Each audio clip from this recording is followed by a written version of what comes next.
Hey everybody, it's Richard Harris, and my partner Scott Leese is not here with us, which is unfortunate as we talk about this episode of the Surf and Sales podcast. Want to give a shout out to our sponsors of Wingman, Lead 411, Vidyard, and of course Salesforce Revenue Cloud. And our guest today is actually from Salesforce. She's the SVP of Marketing Sales, SVP Marketing Salescloud at Salesforce, Keri Brooke. So thank you so much for finding some time to be with us. We know you're one of those people who we think is always really busy. So thank you. No worries. I'm excited to do this. It's going to be fun. Yeah. So as I look at your background and do a little bit of research, you don't have a traditional background into marketing, right? You sort of stumbled into this in a very different way, which is a little bit like sales. Like a lot of salespeople don't really, I'm going to be in sales. Right? So what is your background? How did you get here? How did I get here? Yeah. It's a story I always ask myself, actually, but well, it started with literally my first job out of university. I worked for Unilever, and I went into their management training program, and I worked in finance. I worked as an accountant and loved it. Loved budgeting and planning, loved doing financial reporting. I know that's really probably very difficult for most marketers and salespeople to understand, but I actually really like budgeting. And then my second job was pretty much the same. I worked for Novartis, but it had a little difference in that we had to implement about 5 different systems for finance. And so I pretty much spent 2 years writing checks and implementing software. And one of the pieces of software that we implemented was from a company called Hyperion. And I remember speaking with a consultant, and I was like, that job looks really fun. I'm like, I love the planning. I love the technology. I love this bridge between finance and IT, but I don't want to sit in the same office every day. And so I applied for a job at Hyperion as a consultant and got it and ran consulting for a little bit. I'm going to pause. In the way you're describing it, was the consultant really a salesperson? I would say it was proper implementation, like actual, like almost like customer success. Correct. Yes. Okay. Yes, we would call that customer success. So what about, so aside from the fact that you're bridging these gaps, right? And you met this person who I assume just had a great personality too. Yeah. What about the role drew you in from behind the desk? Like, you know what it was first of all, I was, young, right? Yeah. And I love to travel. I've traveled since I was a very small child. So just the job itself and being at different companies every day. But I'll tell you the best thing about it, and this is how I got into marketing, was I was the person that I was selling to. I was the person that I was marketing to. I was the person who I was implementing software for. And so I knew what it was like being the accountant, sitting in the dark room trying to reconcile spreadsheets over a weekend. Like I'd lived it, I'd been there. And so when I first moved into marketing with Hyperion, it was a joy, because all I would do is speak to people who are like me, right? And right. That's the easiest marketing job to have, right? It's really easy. We sell Salescloud, right? Right. And our salespeople speak from their own personal experience. And so I think it was just that empathy of speaking to accountants and CFOs and really understanding what they did and why they did it. That was what was great for me, because it was my world. Those were my peeps, Right. And I'm so glad you said it, because that's the piece, right? It doesn't matter what job you have, love what you do, right? And you're lucky, like in many ways, like you loved accounting, you loved planning. So you found a job in that world. I did. And then all of a sudden, here's something new. Here's a green light to tell you to go forward in a different direction. And you love that too. Right? Yes. And I love your point of selling to who, to you. Yeah. Some of my favorite salespeople I've ever hired have been teachers. And actually, it was funny in that technology company, even the salespeople were CPAs. Yeah. Like it literally, we called it the land of recovering accountants, right? Yes. Because we all wanted to do jobs with finance. We just didn't want to do finance, right? I totally agree. And that's It's crazy. so, yeah, I ran a software company a long time ago before the cloud, or as the cloud emerged, that sold educational software to the schools. And our best salespeople were former teachers because they knew. Exactly.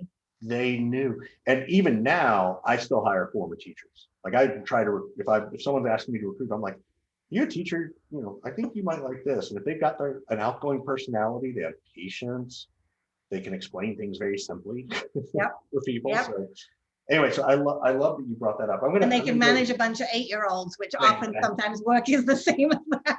Exactly. Present company excluded, right? Of course, of right. course. So we did talk about, like, I can't ask things to get you fired, so we'll avoid that. Who's the 8-year-old at Salesforce? I'm going to totally go off track. Yeah. Love to travel. What was your favorite and worst travel experience? Oh gosh. So every year, I do a big trip after Dreamforce, and I very often I'll travel with friends and to see family throughout the year.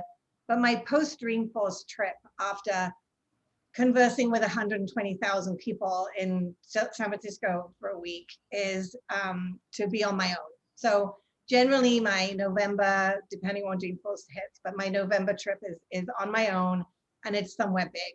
And last year,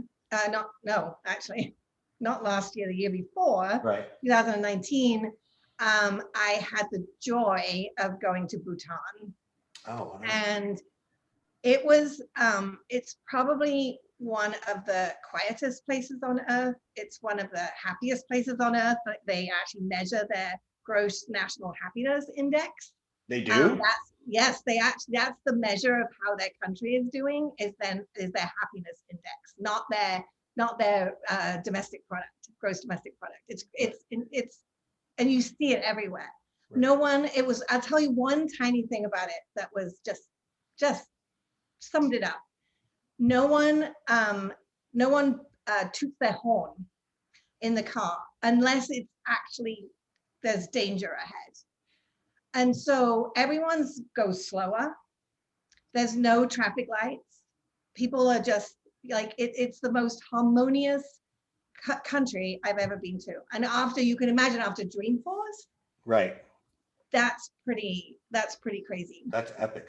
What, like, do you, so of course I'm listening to you and I'm like, oh my gosh, did she go try to figure out the algorithm for happiness? And is she going to bring that internal to Salesforce? Am I going to build it in Einstein? Right, exactly. Which isn't like, but that's also not a bad theory, but there's an example of like how things happen. How do you pick Bhutan? Like, how did you pick that country?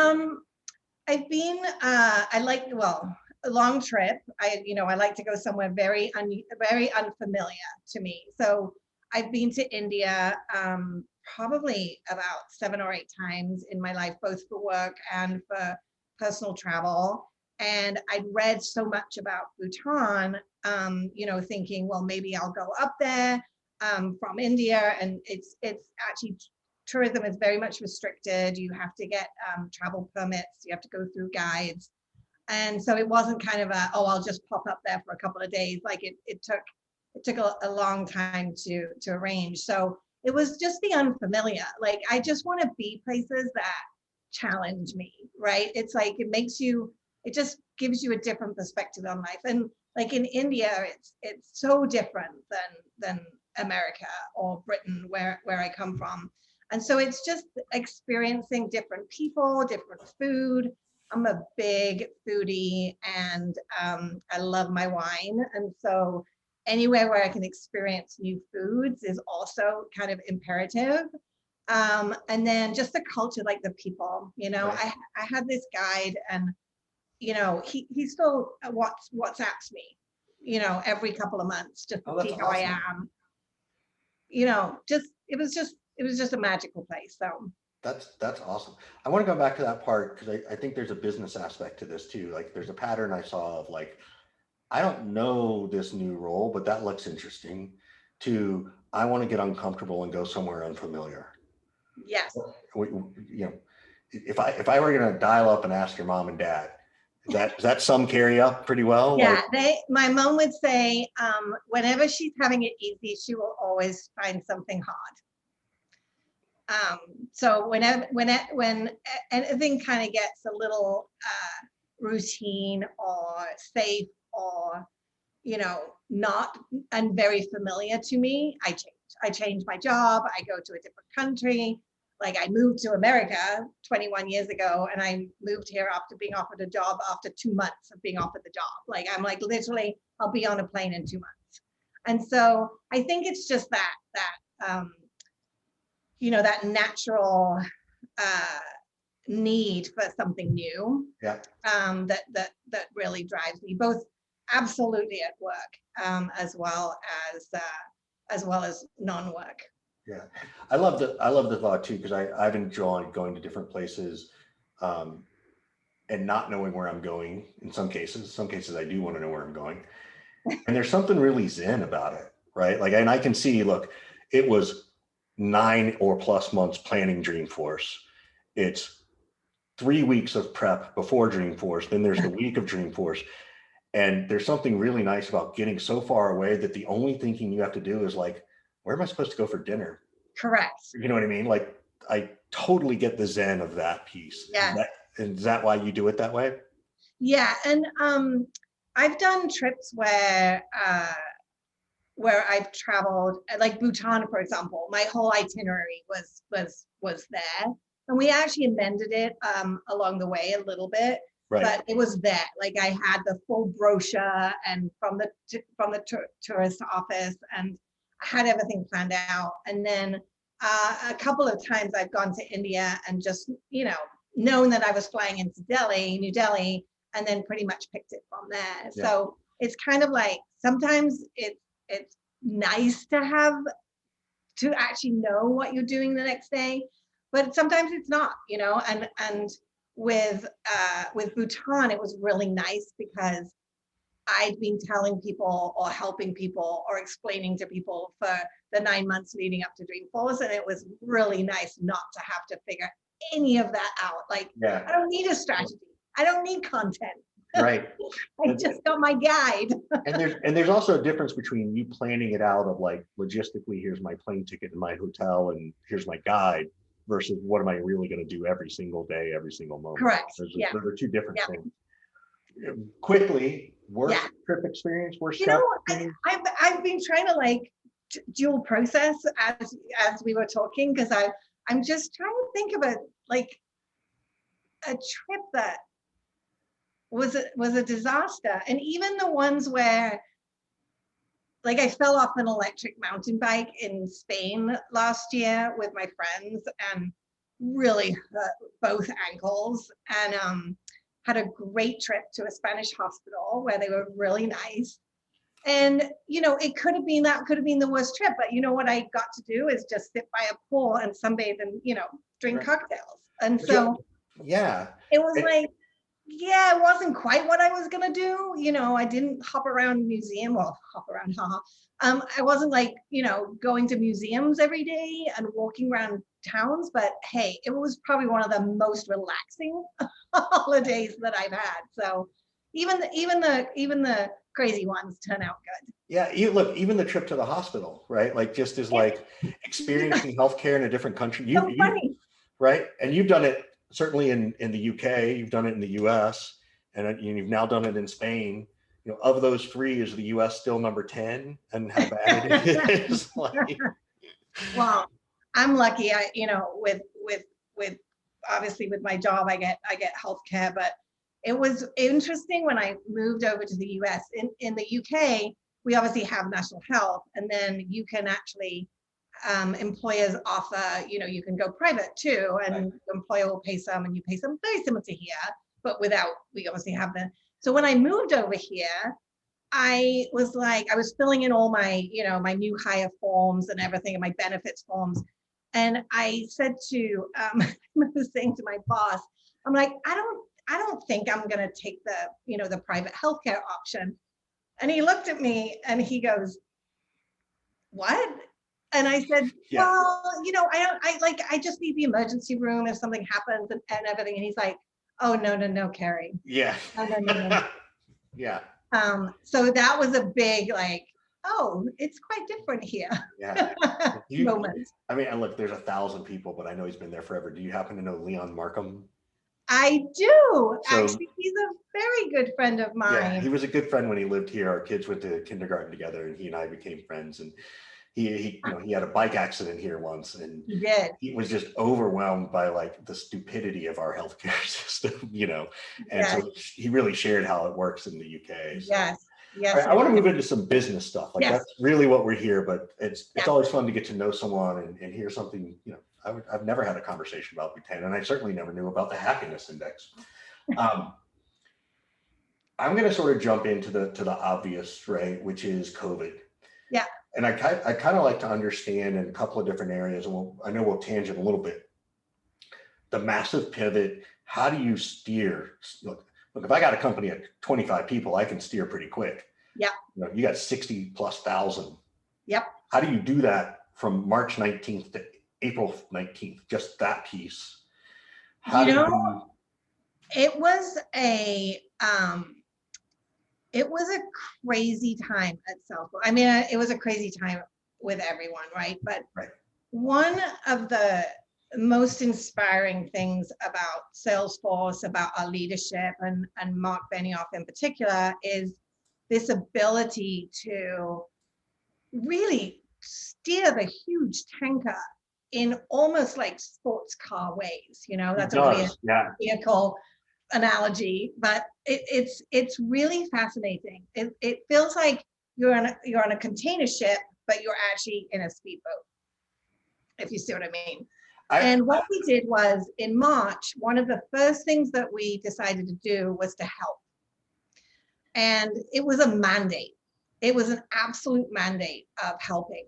And I used to run marketing for the Quip product, which is our collaboration tool. And we decided that we would put a program in place where we would give Quip free to anyone who wanted it. Customers, non-customers, partners, nonprofits.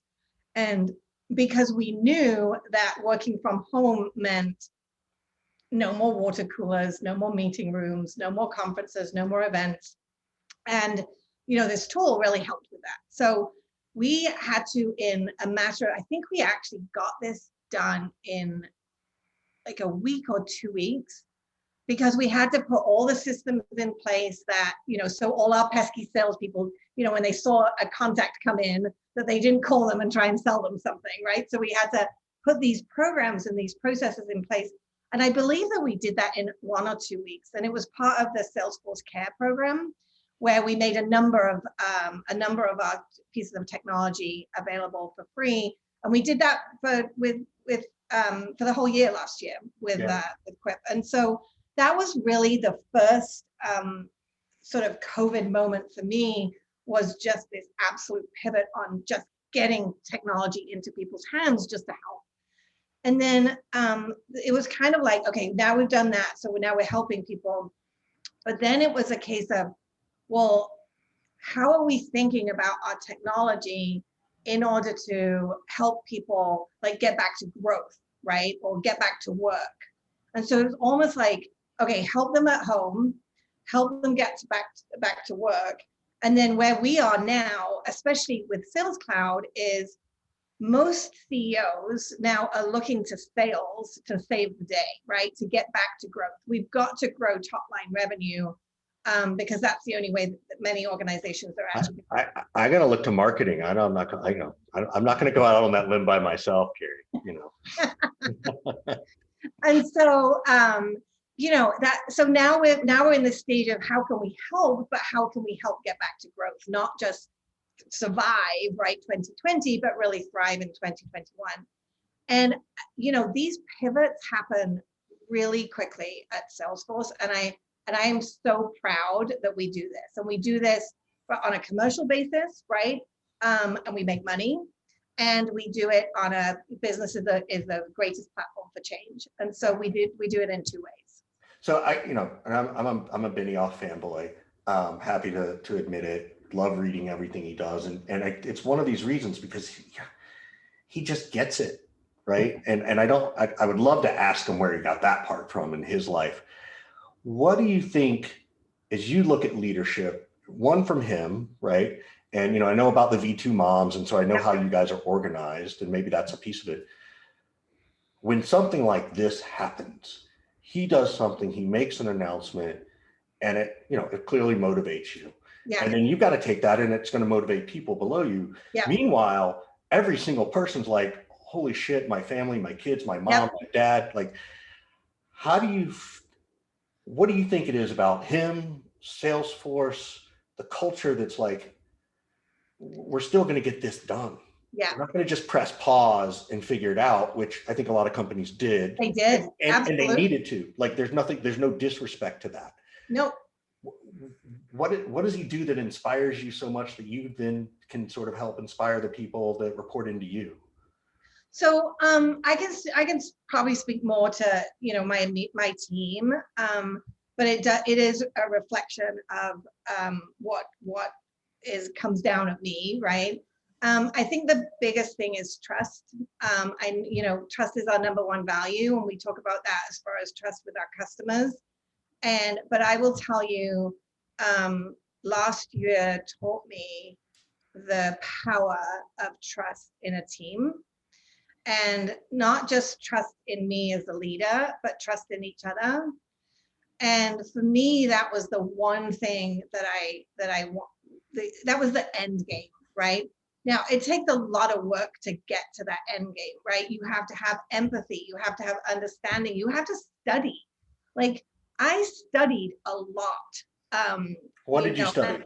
What around the Black Lives Matter movement, around social unrest, around social injustice, systematic racism. And so it was almost like we had to go back into learning mode as a team in order to get through this in a trusting way. Mm-hmm. And that was tough. I will tell you, because again, I don't have kids, but many of my team have children. And it was that crazy, 2-week period when the schools closed. And I just, it was like, I don't even know how we're going to get back to anywhere near like normal work. And every single one of them did it. Like every single person rallied to each other. They rallied to their families. We learned together. We studied together. And we worked really darn hard at making sure that not only we were good, but our customers were good too.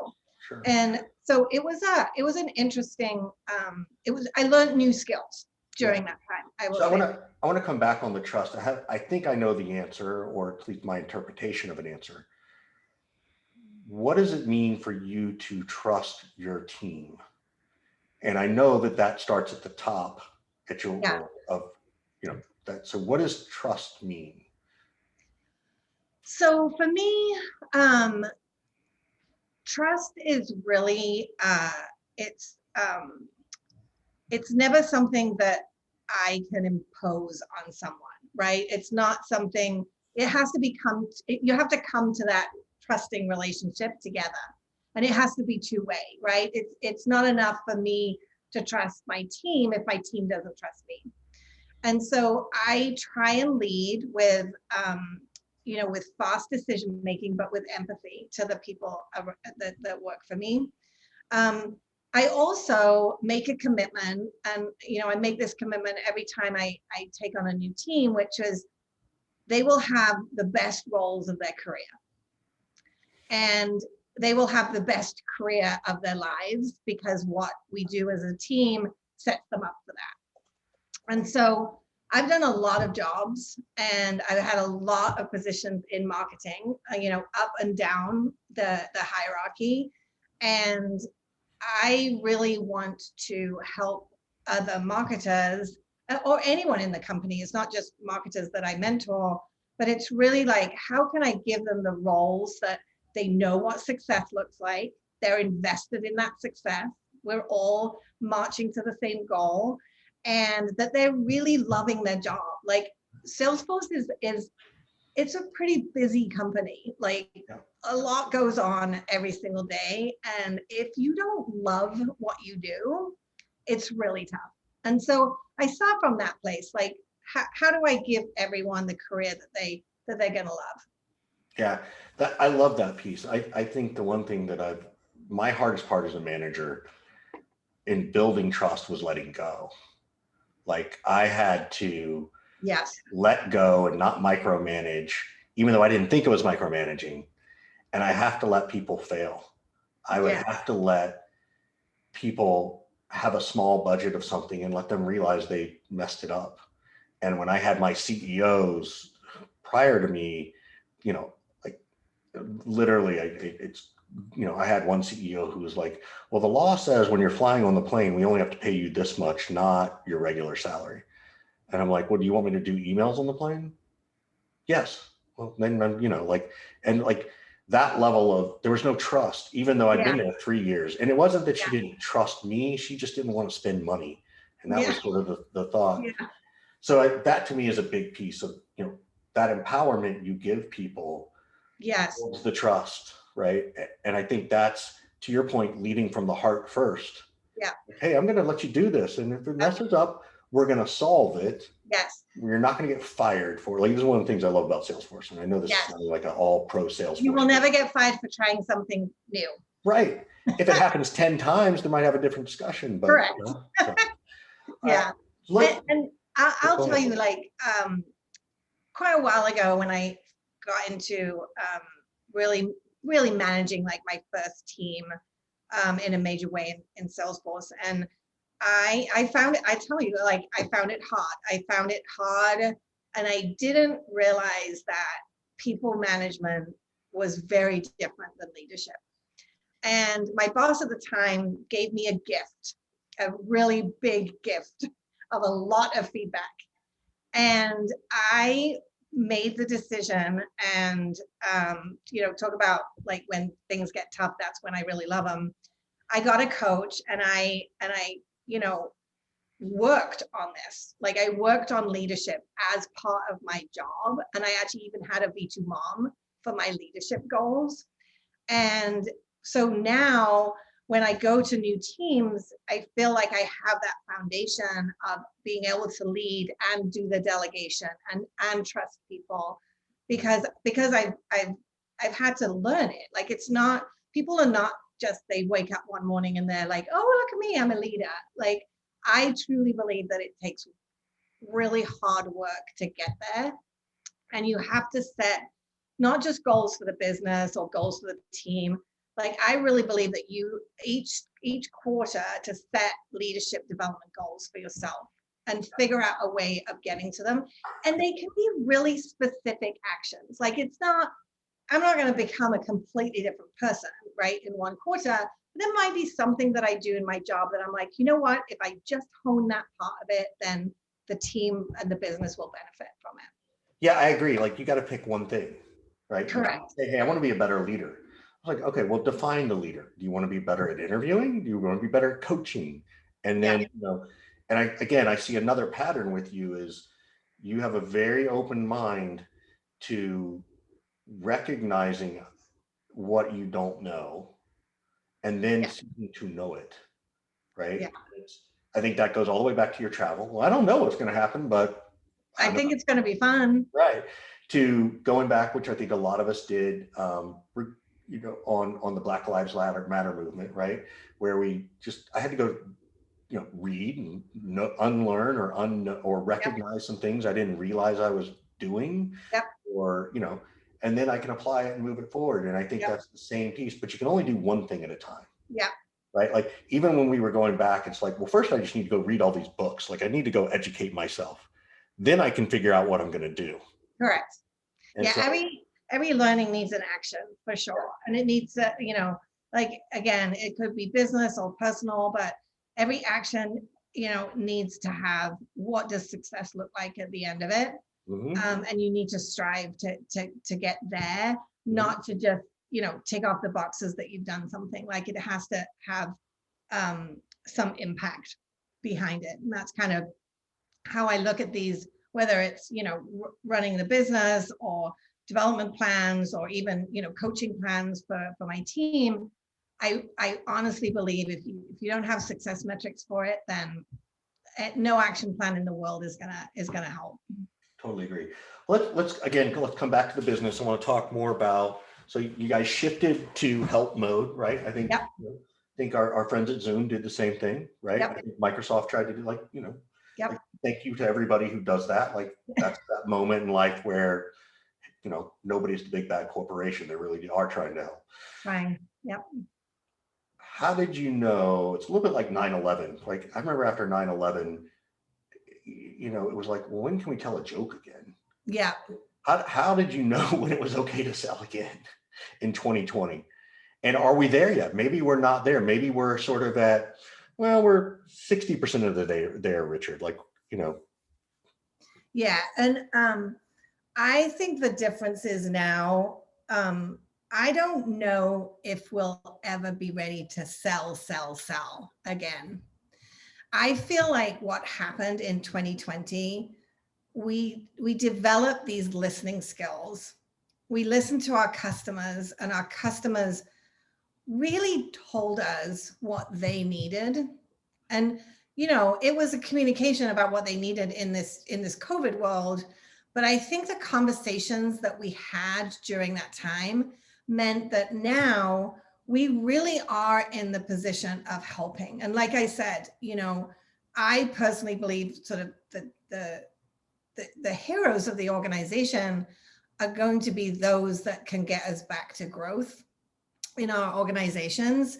And I think it was like, I believe that the company has really become much more consultative and taken that notion of helping, right? And in March last year, it was helping with free software, right? Yeah, it's helping with software that people are going to buy. But what we've got in the back of our heads is like, how is this going to help? And it's incredible, because I've probably spoken to, dozens of C-level execs at big, small, medium companies, and every single one of them that is ready for growth, ready for the next chapter of their company, is looking at their buyers, right? Not looking at their sellers, but looking at their buyers. And this is the switch that's happened. Is I think we're now in helping people buy mode, rather than selling. Now, if I'm a commissioned AE, like obviously I'm going to be selling software, but I think that the tone, the way that we do that is through really understanding what their needs are, where they are in their journey, right? Some companies are ready, some companies are still in survival mode. Yep. And so it's really understanding like where they are in their digital transformation journey, where they are in their back to work journey, where they are in terms of their industry, all of these variables are going to drive the conversation that we're having with them. Yep. Rather than us going in and saying, hey, Mr. Head of sales, I've got this to sell you. What do you think? Right. Not that, we would ever do that, but it's more about like, just tell me where you are, like, tell me your story. And then we can figure out what the right solution is.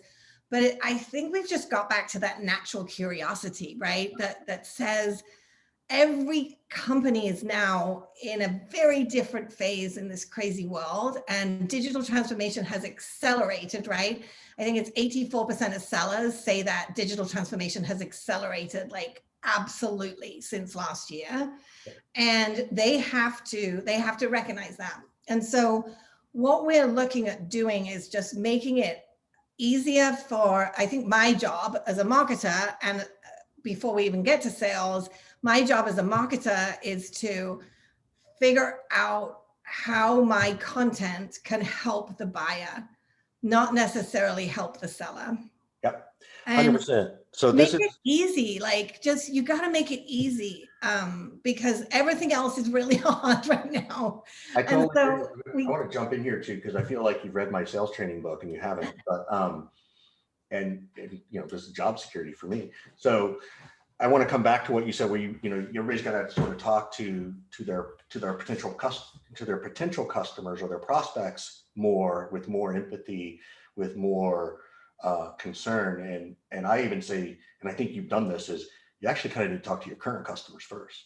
Correct. Right? You need to go in and you need to say, and I think this is what you were saying, is what did make you buy in 2020?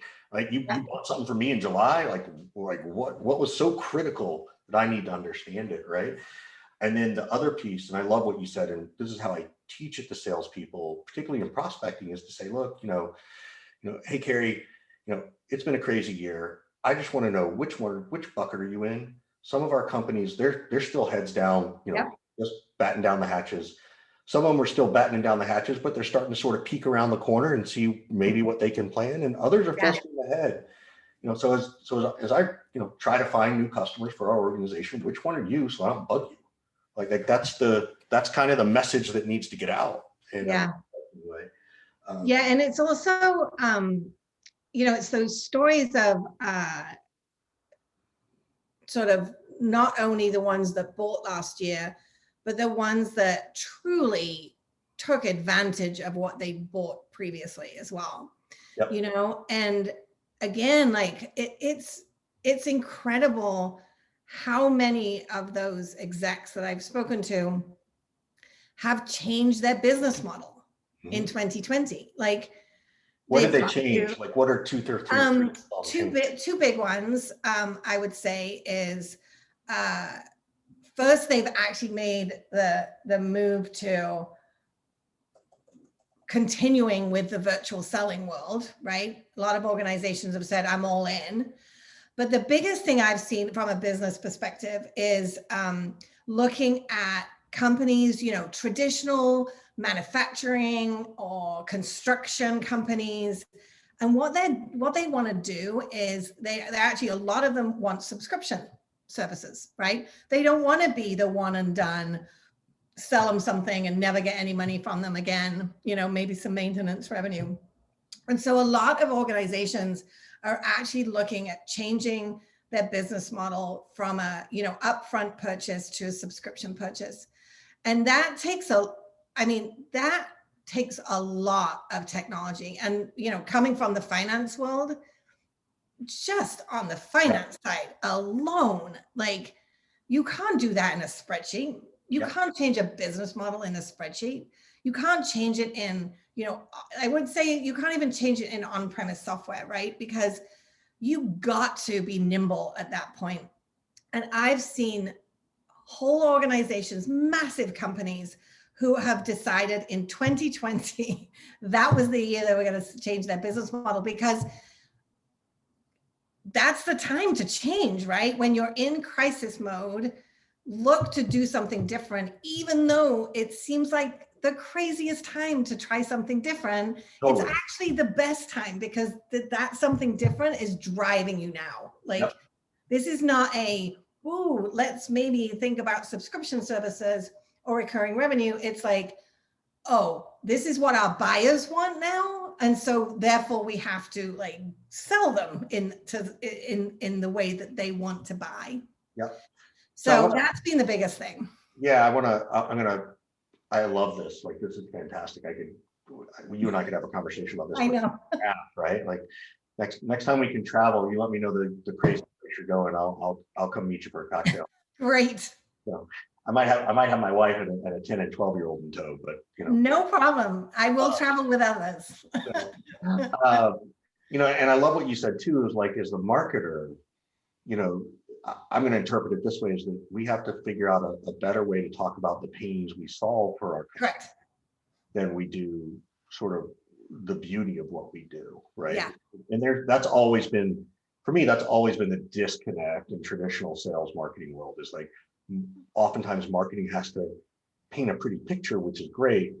Sales has to paint this really painful picture, like, you got a broken arm, right? And how do you do that cohesively together in a positive way, I think, is the piece. So I want to move forward, right? So you talked about what happened last year. You talked about where you sort of got to and how the empathy is driving it, right? More active listening, asking better questions, all these, things that make it better.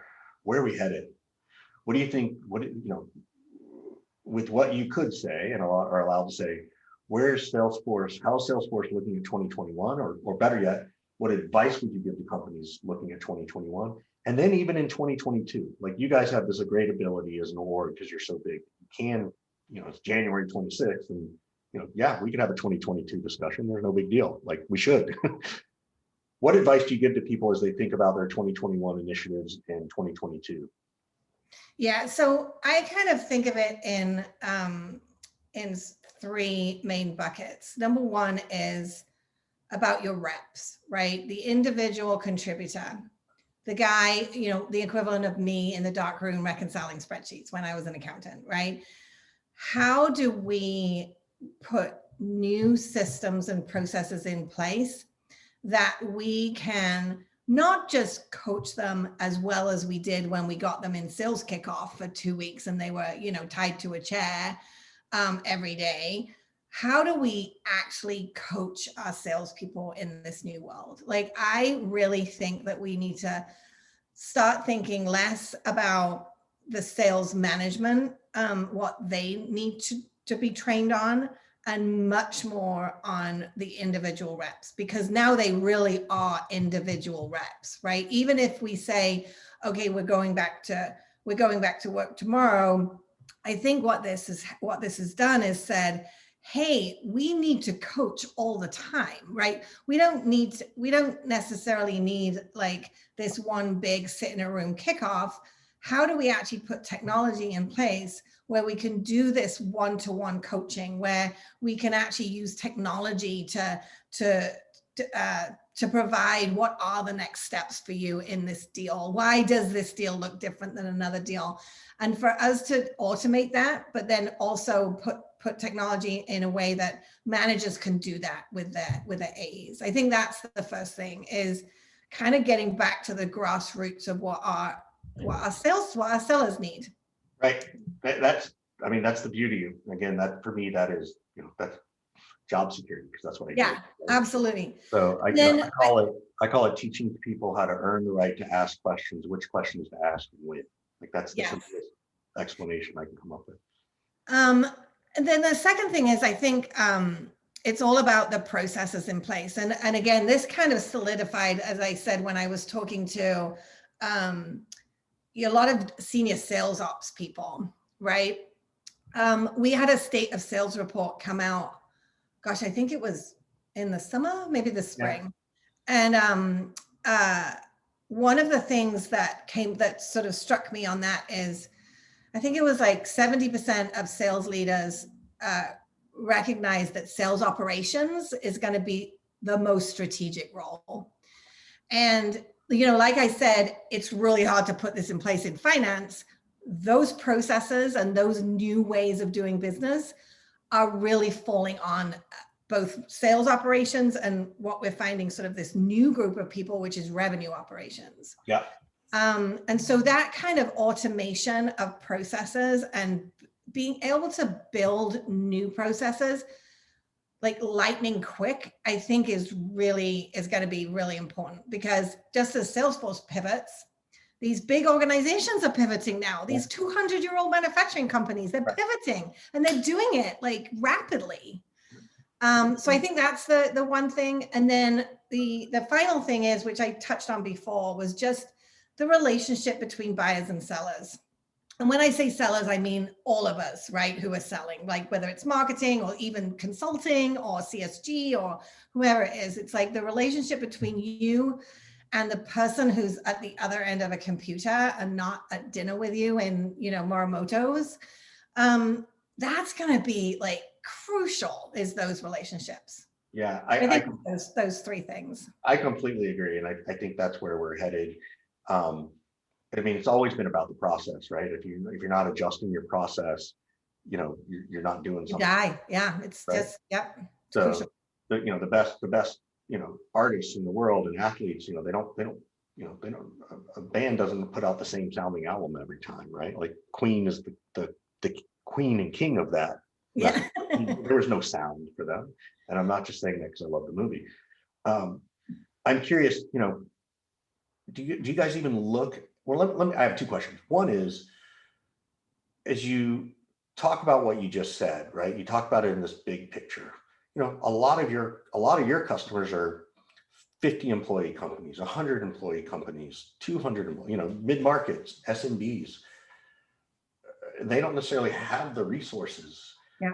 What kind of things would you encourage them to think about as it relates to what kind of process to adjust, right? They can't all go out and hire 3 sales ops people and a revenue ops team and a CRO, and then, you're off to the races, right? Yeah. Where would you encourage someone to start? I think it all depends. To me, it all depends on the business model, right?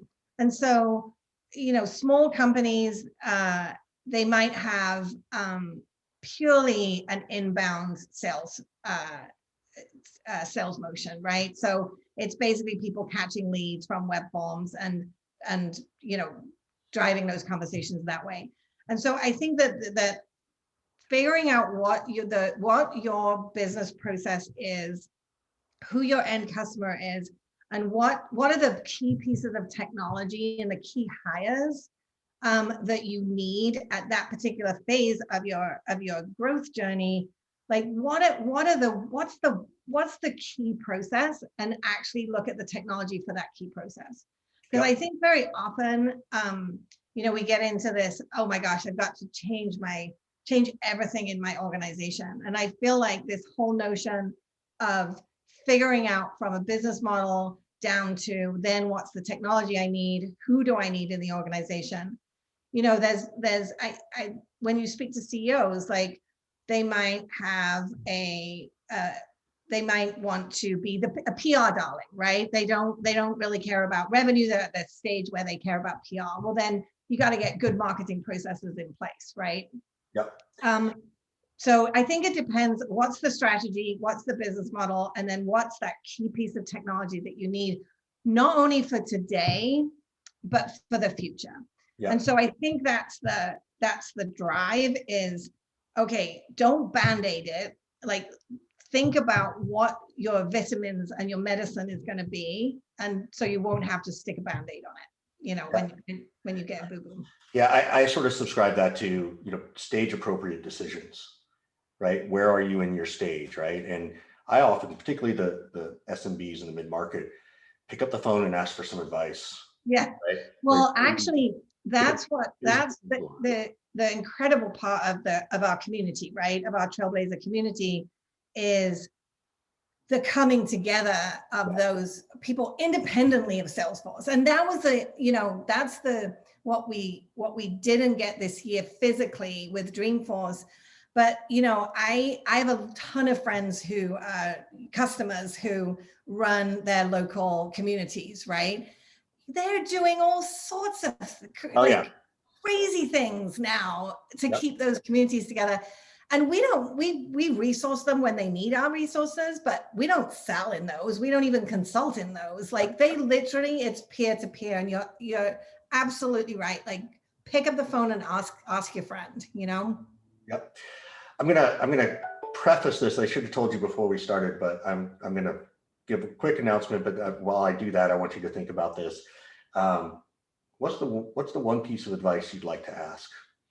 Right. And if you don't need advice from me, which is fair because you've got a lot of experience, is there a cause or something you'd like to promote, to just, much like you, we want to always give it back. But before you answer that question, I'll give you a second. Want to give everybody a shout out over at Vidyard, to Lead 411, to Wingman, and of course Salesforce Revenue Cloud for always sponsoring the podcast and different things we do. If you are trying to go and grow your org, or you're not sure where to go, every single one of these organizations has resources. Everyone will have someone that you could talk to about how you could better leverage, Salesforce. How do I better do this, right? Like, don't think that Salesforce is going to always pick up the phone and try and sell you one more thing. They really will. I need some best practices, right? And they value that. So I want to make sure people know it. So now it's our last question before we have to go. So is there anything you'd like to ask about? Is there something you want to promote, a cause or something? So I'll promote my cause first, just so I get it in on the time. So one of the most amazing things that happened to me, I think it was 2019, was I've worked with an organization called the San Francisco AIDS Foundation for probably the 20 years that I've lived in the US. And I was asked to be on their board in 2019, and it was probably one of my proudest moments Awesome. to get on that board. It's a joy, and what's especially a joy is I'm actually part of the finance committee for that organization. Funny how that happens, right? How ironic. So, but it became that organization because the mission of that organization is health justice. And if anything that we've learned is that we have no health justice in this country, right? And so it just was, I mean, it's always been an incredible organization, but 2 years ago, they changed their mission to this notion around health justice. And I'm like, it was inspirational. Yeah, when I joined the board. Yeah. So that's my cause, is that. And then I guess I don't know, one question is, what have I missed? Like I've told you a lot about what we're doing at Salesforce. Like what are we not, what is I think there's a couple of things. And we didn't get into it because we just sort of ran out of time. And, I would love to hear your perspectives on being a woman growing up the last 20 years into this kind of career. There's been a tremendous shift, the last 3 years, obviously. I know that Benioff, and I know that Mark, made a big announcement, I want to say either last year or 2 years ago, about equity pay. Yeah, it was a while ago, actually. Yeah. Was it? Yes. Years ago. And so I wanted to, I would have loved to have heard those experiences, because I know we don't ever get enough time to, well, sometimes we didn't get enough time today to sort of talk to the other women in the audience, or someone who is not a white male. Doesn't have to be men and women, right? It can be age, it could be race, it could be gender dynamics, it could be, all gender identity. So that's the one thing I feel like we missed, but we didn't get there. So it's not on you. It's not Keri's fault. Like, Keri, how come you didn't take the conversation there? Hello. And that could be a whole other podcast for us. I promise you that. And we like to have those conversations. We're not afraid to talk about it. Good. And it's how change comes. Yeah. We'd love to have you back again, and hopefully Scott and his family are doing better, and we can have you with them. But yes. But Keri, thank you so much. Oh, thank you. This has been probably one of the funnest interviews that I've had. So this has been great. Thank you. Thank you for letting me talk about myself, because that's it's a sales tactic, Keri. You're marketing. Oh, you're listening to your buyers, huh? Yeah, I gotta listen to my buyers. Thanks, Keri. All right, thank you. Thank you.